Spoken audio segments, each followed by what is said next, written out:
Magandang araw mga bata, ang ituturo ko sa inyo ang korido at awit. Nakikita niyo ba ang larawang ito? Tama, isa ito sa mga halimbawa sa ating tatalakayin sa awit at korido. Bago ko simulan ang pagtuturong ito, nais ko lang malaman kung alam nyo ang awit at korido. Mahusay, pero may iba pang mga dahilan o halimbawa ang awit at korido. Ang korido at awit ay kapwa tulang pasalaysay. Ang pagkakaiba ng awit at korido ay nakabatay sa sukat at anyo nito. Una, ang korido ay may walang pantig at mabilis ang paraan ng pagbigkas o ang himig ay tinatawag na allegro. Samantala, ang awit ay may 12 pantig at mabagal ang paraan ng pagbigkas o ang himig ay tinatawag na andante. Dalawa, ang paksa sa korido ay pumapatungkol sa pananampalataya, alamat, kababalaghan, romansa at pakikipagsapalaran. Samantala, ang awit ay tungkol sa bayani, mandirigma at larawan ng buhay. At ang panguli, ang mga tauhan sa korido ay nagtataglay ng kapangyarihan at nakakagawa ng mga hindi ordinaryong gawain. Samantala, ang mga tauhan sa awit ay walang kapangyarihan subalit tumaharap rin sila sa matinding pakikipagsapalaran, karaniwang ito ay sumasalamin sa pangyayari sa tunay na buhay.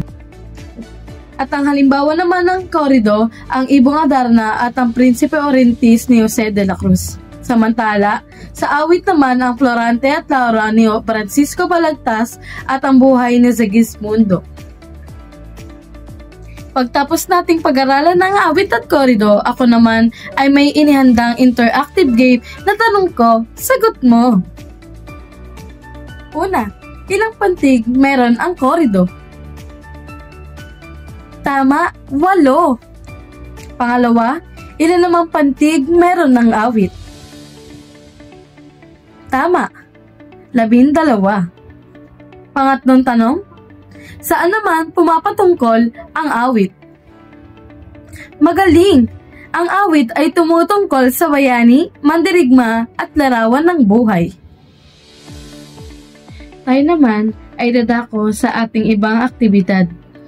I-scan lang ang QR code na ito at inyong sagutan. Tandaan, wala itong pressure.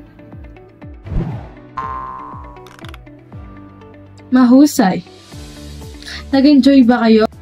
At ang huli naman nating aktibidad ay scan lang ang QR code na ito.